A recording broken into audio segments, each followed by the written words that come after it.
Chapter 48. Farmer Thorogood and his grandson Willie.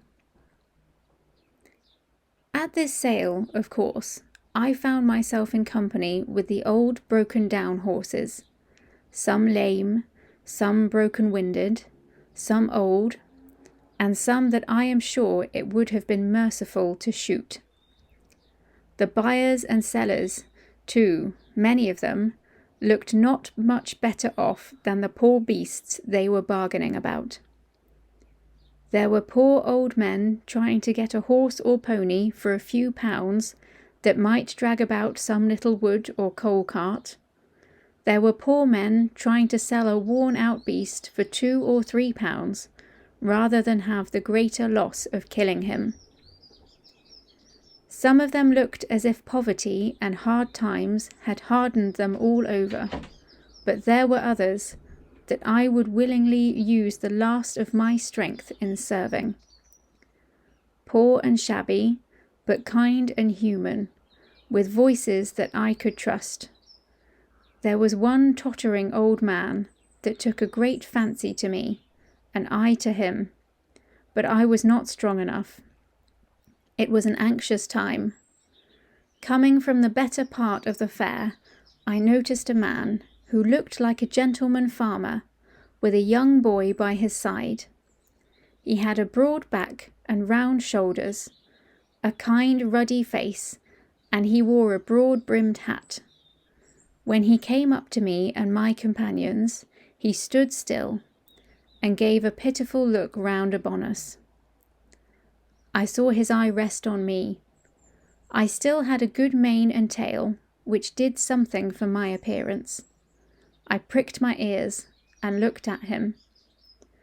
"There's a horse, Willie, that has known better days." "Poor old fellow," said the boy. "Do you think, grandpapa, he was ever a carriage horse?" "Oh yes, my boy," said the farmer, coming closer.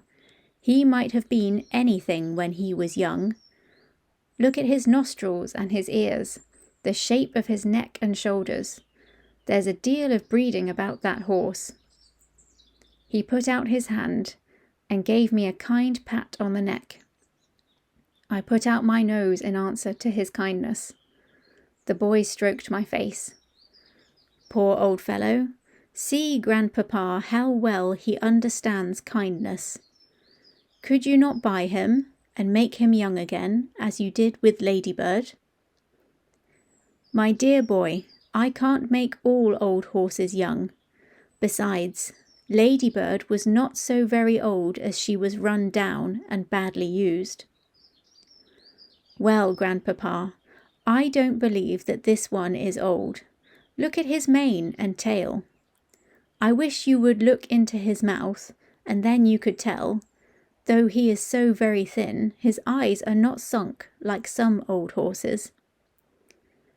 The old gentleman laughed. Bless the boy. He is as horsey as his old grandfather. "But do look at his mouth, grandpapa, and ask the price. I'm sure he would grow young in our meadows." The man who had brought me for sale now put in his word. "The young gentleman's a real knowing one, sir. Now the fact is, this 'ere horse just pulled down with overwork in the cabs. He's not an old one, and I heard as how the veterinary should say that a 6 months' run off would set him right up, being as how his wind was not broken. I've had the tending of him these 10 days past, and a gratefuller, pleasanter animal I never met with, and 'twould be worth a gentleman's while to give a £5 note for him and let him have a chance. I'll be bound he'd be worth £20 next spring." The old gentleman laughed, and the little boy looked up eagerly. "Oh, grandpapa, did you not say the colt sold for £5 more than you expected? You would not be poorer if you did buy this one." The farmer slowly felt my legs, which were much swelled and strained. Then he looked at my mouth. 13 or 14, I should say. Just trot him out, will you?" I arched my poor thin neck, raised my tail a little, and threw out my legs as well as I could, for they were very stiff. "What is the lowest price you will take for him?"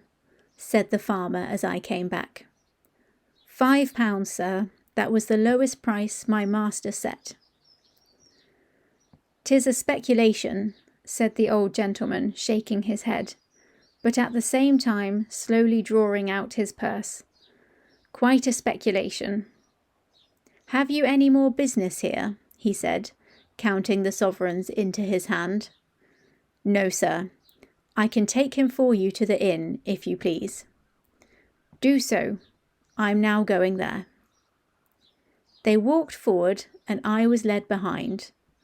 The boy could hardly control his delight, and the old gentleman seemed to enjoy his pleasure.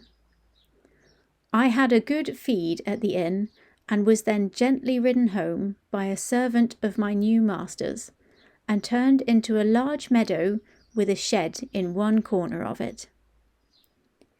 Mr. Thorogood, for that was the name of my benefactor, gave orders that I should have hay and oats every night and morning, and the run of the meadow during the day. "And you, Willie," said he, "must take the oversight of him. I give him in charge to you." The boy was proud of his charge, and undertook it in all seriousness. There was not a day when he did not pay me a visit, sometimes picking me out from amongst the other horses, and giving me a bit of carrot or something good, or sometimes standing by me while I ate my oats. He always came with kind words and caresses, and of course I grew very fond of him. He called me Old Crony, as I used to come to him in the field and follow him about. Sometimes he brought his grandfather, who always looked closely at my legs. "This is our point, Willie," he would say, "but he is improving so steadily that I think we shall see a change for the better in the spring."